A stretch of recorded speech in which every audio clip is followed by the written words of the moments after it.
Après le passage des flammes, il ne reste rien ou presque.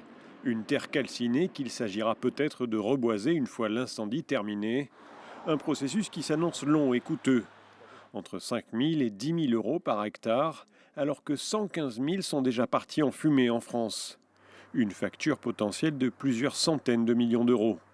Le budget pour les forêts alloué au ministère de la Transition écologique de 380 millions d'euros pour 2026 devrait être vite dépassé.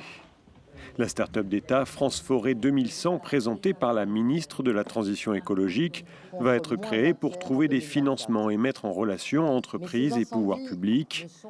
Le coût économique ne s'arrête pas là. La forêt artificielle des Landes, la plus grande d'Europe occidentale avec près d'1 million d'hectares, génère toute une économie. Exploitation forestière, papeterie, biomasse. La filière forêt-bois pèse 3 milliards d'euros et représente 34 000 emplois en Nouvelle-Aquitaine. Beaucoup d'entreprises sont d'ailleurs à l'arrêt dans la région. On a aujourd'hui, juste dans le département de la Gironde, plus de 13 000 entreprises qui ont été évacuées et qui ne peuvent pas, évidemment, mener leur activité normale. Et donc, on est à leur côté de tous et toutes. Le bassin bordelais est l'un des principaux secteurs de l'aéronautique, du spatial et de la défense en France.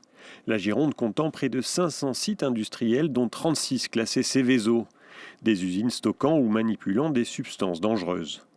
Finalement, le tourisme sera probablement fortement touché, alors que la saison estivale représente une grande partie de l'activité locale.